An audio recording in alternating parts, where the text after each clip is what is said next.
So yun, good day, hello mga idol. So good eve na pala mga idol. Bago ko i-share yung gagawin kong power amplifier, magdi-DIY kasi tayo ng power amplifier. So hindi naman siya totally DIY dahil umorder tayo ng mga board at magkakabit na lang tayo ng pyesa. Mag-assemble na lang tayo ng power amplifier, yun siguro ang tamang term.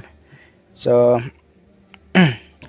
bago natin simulan yung gagawin ko, so ito siya. So yan yung transformer niyan. Bago sa natin simulan, so papakita ko muna tong kakarating lang rin na power amplifier. So solid yung laman mga idol. So lagyan natin ng flash. So tingnan nyo naman yung laman mga idol, solid. So capacitor 15 microfarad, 15,000 microfarad, 80 volts DC. So yan oh. So dalawa lang ginamit dito. So yan. Ito yung kanyang mga final transistor na sa loob ng heatsink mga idol. So hindi ko mapapakita sa inyo mga idol. So ito yung kanya mga resistor sa final transistor 1, 2, 3, 4, 5, 6. So ito yung problema yan, channel B ayaw mag-click ng relay. So yung channel A ay okay naman daw. Chinesting ko lang kanina, okay naman channel A. Yung B ayaw. So dalawa yung relay nya dito. So magkahiwalay naman talaga yan oh. So ang bala ko sana mga idol, ito yung gagamitin kong transformer sa ating bubuuhing power amplifier. So kaso mababa supply, 20-0-20 lang to. Tapos yung kabila ganun din, 0-20-0 lang rin. At 20-0-20. Tapos ang bala ko sana ay isi-series ko na lang sana to. Kaso magiging 40-0-40 no. At saka max saya sa space dahil dalawa.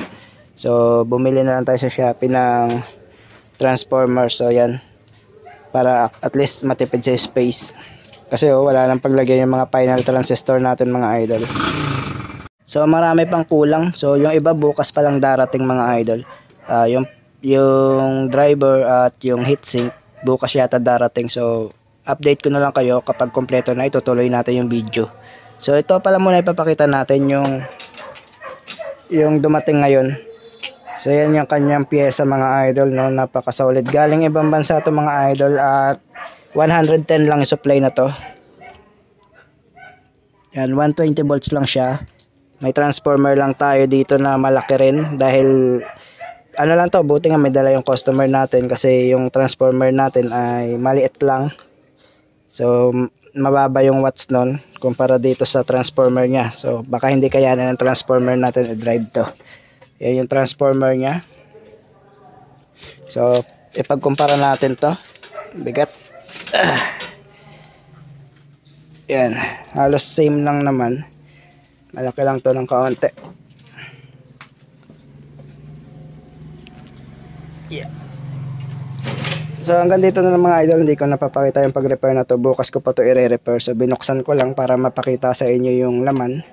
So yung mga final transistor ay nandito sa loob. Hindi ko mapakita dahil sa loob ng heatsink. So cut ko muna yung video mga idol at itutuloy natin kapag bubuuhin ko na yung power amplifier ko. So yun, good morning mga idol. So kape tayo. So kape na malamig na. So ibablog na lang pala natin to mga idol. Tapos gagawa na lang natin to ng sariling video, yung pagbuo natin na to. So wait nyo lang, wala pa tayo mga pyesa. Parating pa lang. So ito, simple lang pala ang circuit na ito mga idol. Pinag-aralan ko muna bago natin i-repair para madali natin sundan kung saan siya papunta. So simple lang circuit niya. Pero ang mga piyesa niya mga idol, solid. So mga original talaga. Kita naman, itsura pa lang.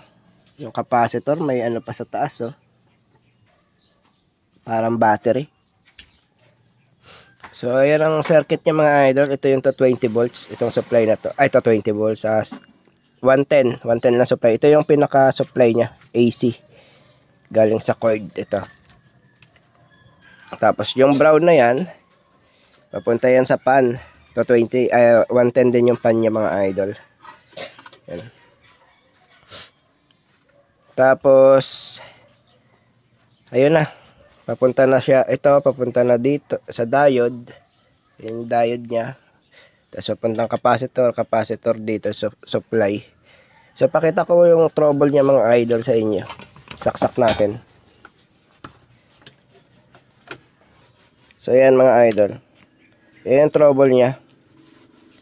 So dapat ganito mangyayari, no? Pag nag-click yung relay, mamamatay yung ilaw dito.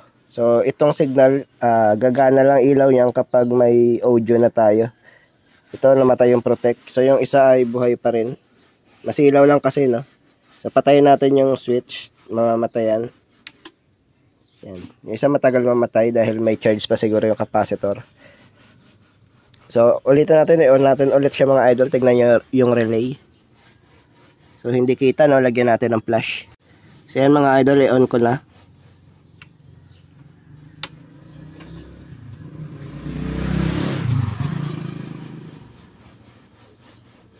So yung isang relay lang yung nag-click. Yung sa taas lang, yung sa baba wala. Off ko ulit. Ayan, oh. Isa lang yung nagki-click.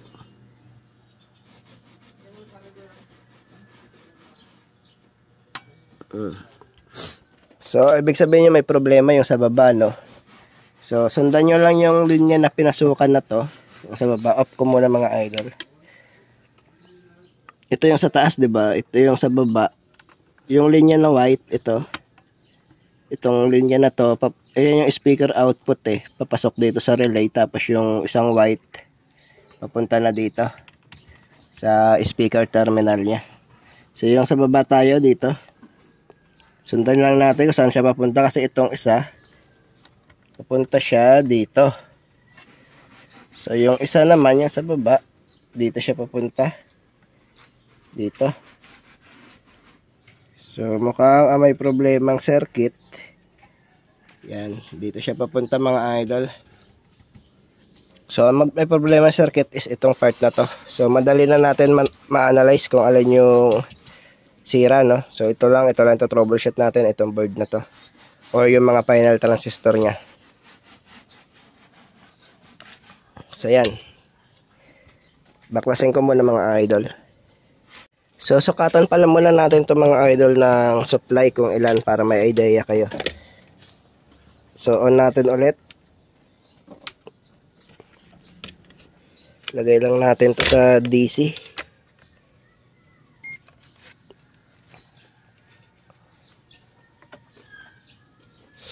So umaabot siya ng 73 volts DC. So yung kabila ganun din yan, no? So 73, 73. So bali 146 lahat kung ipagsama mo, naka-series. So ito ay, ang input na to ay nasa 50 volts lang, no? Kasi 73 yung output. Nasa 52 mga ganun, 50 o 52. Basta nasa range ng 50 ang supply na to. So hindi siya lalayo doon. So ganun ang supply na ginamit. So simulan ko ng pag-troubleshoot mga idol. So mga idol, pinagbaligtad natin siya. So ito yung kanina, itong part na to, nandito to. So ito, nandito. So inikot lang natin. Tapos binaligtad lang natin yung mga connection. Ito. So try natin mga idol kung babaligtad rin. Kanina channel B yung may problema. Dapat ngayon channel A, no? Para ma-confirm natin na ito yung may problema, yung part na nandito yung may problema kanina. So binaligtad natin, nalipat na siya dito. So try natin kung lumipat din yung problema. So yun.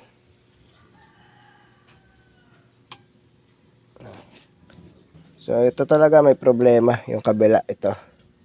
So ito kanina nandito to. So yun. So yan, may serial number din siya. So sa likod mayroon din, nakaukit talaga, no?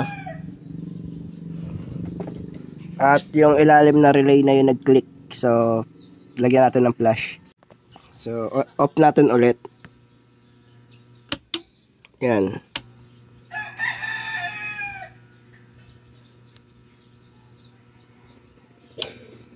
So yung ilalim naman, no, yung taas naman yung hindi. Ibig sabihin ito talaga.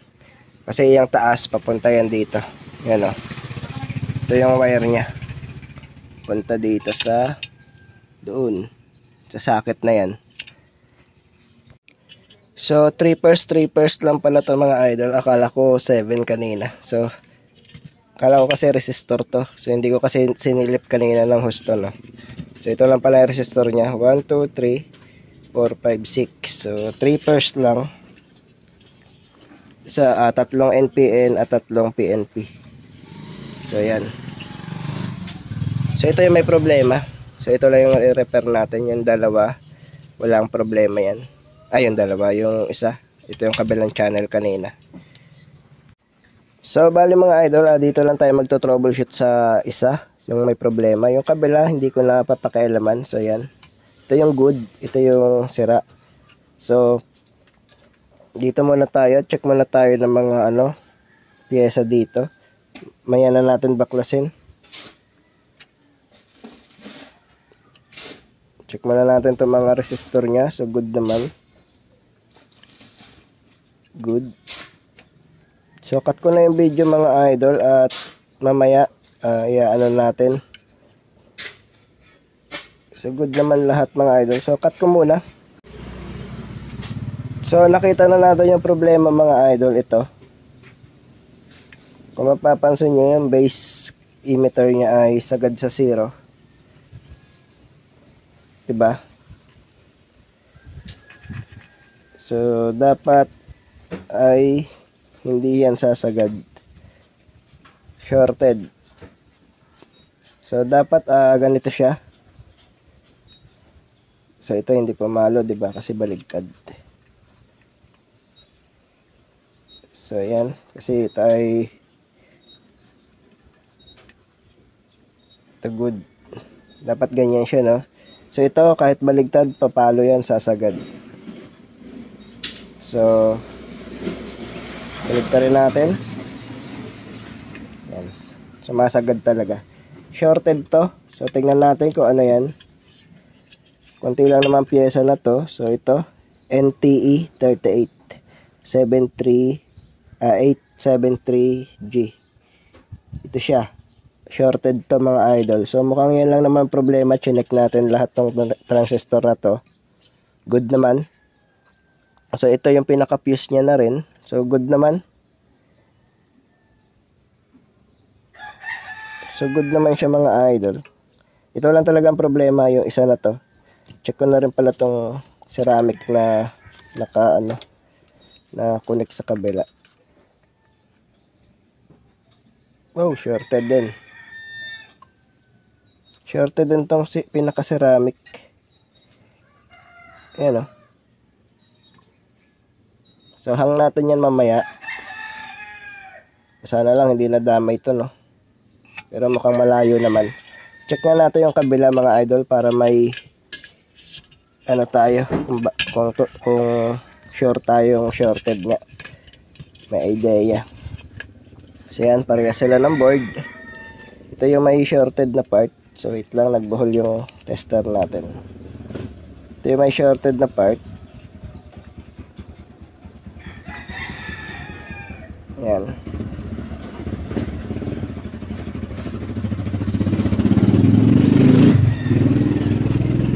Check natin yung kabila mga idol. Ito siya, yung pangalawang maliit na transistor, yung nagda-drive. Ito ang kapantay niya, ito. Ito yung isang maliit eh. Ito yung shorted dito sa isang board. So ito yung isang maliit, ito yung shorted. Ito yung isang maliit, ito yung shorted sa isang board. Check nga natin kung ganun din ang reading. So yan hindi siya umabot ng 0. So pag binaligtad natin yan, hindi yan papalo mga idol. Kasi nga yung kabila ay shorted. Ayan Check nga natin yung mylar din dito sa kabila kung sasagad lang sa 0. So sa kabila hindi sumasagad sa 0 yung mylar. Wala talagang reading. Mylar capacitor. Pero yung isa, yan. Yan Pero hindi natin alam kung shorted talaga to, no. Bunutin natin siya sa board para malaman natin. Kasi baka dahil dito sa transistor, kaya pumalo rin dito. Pwedeng ganun ang nangyari, no. Kasi siyempre mas mababa resistance na to. Dahil shorted nga. Iikot yung circuit papunta dito sa kabila. So, malaman natin yan mga idol pag binunot natin actual. At least, alam natin na may shorted talaga dito sa part na to. So cut ko na yung video mga idol at papalitan muna natin. So pagkatapos napalitan natin, sa tingin ko okay na to mga idol. Mag voltage biasing na tayo at yun na. Ikakabit na natin para malaman natin kung may problema pa yung channel B. So, ganyan lang kadali mag-repair ng power amplifier. So, be right back mga idol. So, try natin hanapan to ng pamalit mga idol dahil wala tayong pamalit dito. NTE38. So, isa siyang uri ng PNP mga idol. So, yan o. Sa kabila, PNP yan. So, hindi ko rin kasi kabisado. So, PNP siya. So, siguro normal na transistor. Try natin dito. Yung mataas ang specs. So, yung kabila ay NPN yan. So, sa NPN lang yan papalo. So, kapag binaligtad mo, hindi yan papalo mga idol. So, yan. Nagbuhol-buhol na yung tester.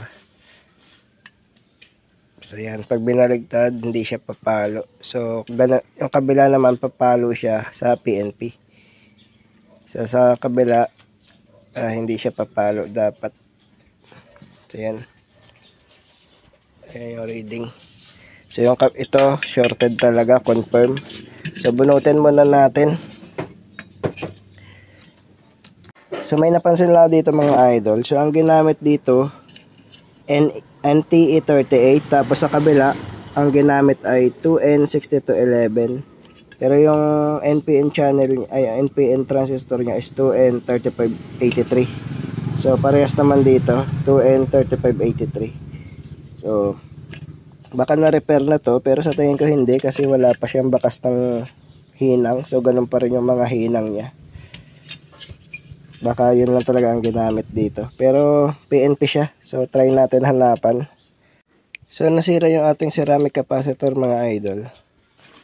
Pero alam ko na kung bakit siya pumapalo sa tester. Dahil pala sa transistor din. Ayan o, shorted pa rin yan mga idol. Kasi konektado pala to. Ayan, dalawa kasi tornilyo na to mga idol. So yung likod niyan, bakal syempre, kaya shorted. So shorted talaga yan dahil konektado to. So nahang na natin siya mga idol, pero shorted pa rin yung circuit at good naman ito. Chinek natin. So yan o, shorted pa rin siya o. So, hindi yun ang problema. So, baka dito sa mga transistor na nandito. Pero, chinek ko, hindi naman siya shorted. Yan o, hindi naman shorted. Kabila, hindi rin. Yung isa, hindi naman. So, yung diode, hindi rin naman shorted. So, hanapin natin kung bakit shorted. So, baka itong diode na nandito. So, hindi rin. So, hanapin ko muna mga idol, may isa pa tong problema. So, ito ay good pala. So, kaya pumapalo ang tester natin dito dahil collector yan, magkasama to mga idol. Collector. Kaya pati dito ay shorted rin. Kasi magkasama to kanina. So, metal kasi ang likod na to. So, ang suspect ko baka sa circuit mga idol, no? Baka sa likod niya. Kasi wala na siyang pupuntahan, no? Diode na lang to, tapos transistor. So, good naman yan, yung chinek ko. Ito, papunta naman dito sa mga final transistor niya. Pero, shorted to. Ang pupuntahan na to, dito. Tapos dito. Good naman. Wala na ibang pupuntahan. So, hang ko nga muna lahat ito. Para makita natin yung likod. Baka may kalawang sa likod o corrosion. So, hindi ko kasi makita. Hang ko muna siguro lahat. So, yun, confirm mga idol na nasa circuit yung problema. Kaya shorted. So yan, nahang na natin isa-isa at chinek ko, good naman lahat mga idol. So yan, wala na siyang shorted. Yan na, hindi na pumapalo. So kanina, hinang ko na to lahat, pumapalo pa rin. So yun pala yung may transistor dito na nakakabit. Ito siya. Sira pa nga yung isa eh. Ito. Yung circuit niyan ay parang sunog. Ayan yung dahilan kung bakit medyo nalinis ko na kasi siya ng kaunti kaya nawala yung short. Pero kanina itim na itim yan. Short yung shorted yung circuit. At papapansin nyo yung resistor dito, yung ilalim may sunog. Lagyan natin flash. Ayan, yung ilalim ng resistor may sunog.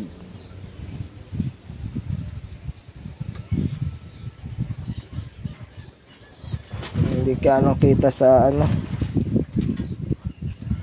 So ayan yung dahilan kung bakit shorted yung nandito kanina. Tapos ito, tapos yung sa likod, ayan pero yung transistor good naman transistor to mga idol hindi ito so tornilyo lang to, hindi to pihitan. Tornilyo ito ng transistor. So isa nasira pagbunot natin. So akala ko kasi kanina parang trimmer kaya hindi ko ginalaw. Ayun pala, transistor pala. So palitan na lang natin to ng ordinary. Kakabit lang natin sa heatsink. Nakatornilyo pala yan. So yun lang, circuit lang may problema dito. Tapos bibili na lang tayo ng ganito. Tapos yung kaninang naputol din yung paa. Yung mga transistor na final niya ay okay naman, good naman lahat. So yan transistor siya. So tornilyo pala yun. Akala ko kasi kanina trimmer, kasi pag nandito mukha siyang trimmer. Akala ko pihitan kaya hindi ko tinanggal ko na lang yung hinang. Problema yung isang paa nakakapit pa pala sa board. Double printed kasi ito mga idol. Meron rin hinang sa likod, may hinang rin sa labas. Kaya akala ko ito natanggal na natin. Ayun pala, yung isang paa ay kapit pa pala sa likod. Kaya natuluyan yung isang paa. Ito. Pero good pa sana to kasi yung tinester ko hindi naman siya shorted. Yung dalawang paa na to. Mapapansin nyo yung capacitor dito. Yan. Sunog. Itong capacitor din na to sunog rin. Itong isa na to sunog rin siya sa ilalim. Kita ba? Hindi ko napansin kasi kanina na sunog na pala yan. Ngayon wala na siyang shorted pero papalitan natin to. Tapos yung isang resistor dito, yung ilalim nyan, yung mismong board, tabi lang natin to. Yan may sunog rin yung mismong board. Ito.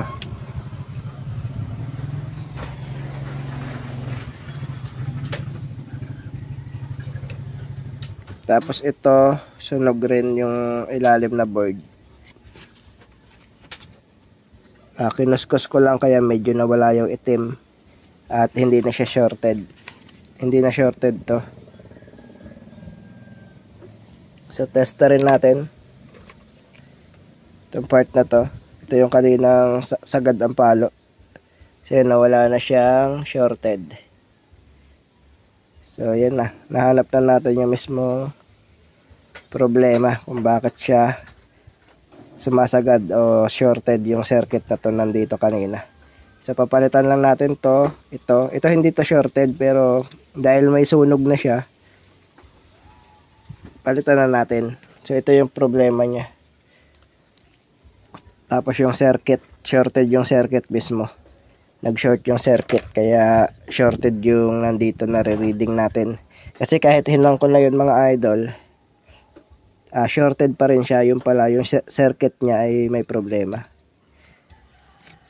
So nandito sa ilalim yung problema. So dumikit, may dumikit siguro. Yan, nakita nyo naman na sunog. Ito, matibay lang talaga yung board nya. Mukhang gawa sa fiber.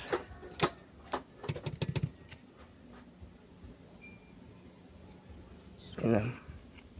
So, itong dalawa lang palitan natin tapos yung transistor. So, wala pa tayong pamalit sa ngayon. So, tuloy ko na lang yung video kapag may pamalit na tayo.